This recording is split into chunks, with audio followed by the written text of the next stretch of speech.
Proper येथील एक तेजस्वी दीपस्तंभ संत मुक्ताबाई यांचा उल्लेख करणार आहोत.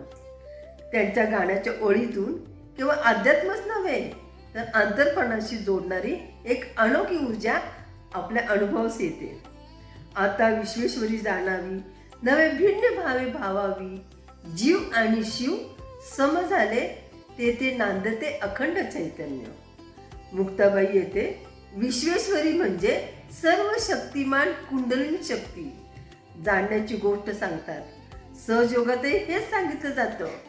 ही शक्ती आपल्या आतच सुप्त आहे आणि तीच जागृत होऊन आपल्याला आत्मज्ञान देते.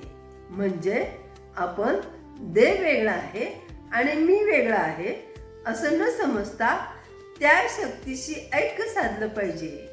जीव म्हणजे आपला आत्मा आणि शिव म्हणजे परम चैतन्य. सहजयोगाच्या अनुभवाने हे दोघंही एकरूप होतात आणि जेव्हा आपण आतल्या शक्तीशी जोडतो तेव्हा आपल्यामध्ये अखंड न संपणारं चैतन्य स्थिर होतं आणि ही सहजयोगाची साक्षात अनुभूती. चला, आज आपण सर्वांनी हा आत्मिक प्रकाश आपल्या जीवनात आणण्याचा संकल्प करूया.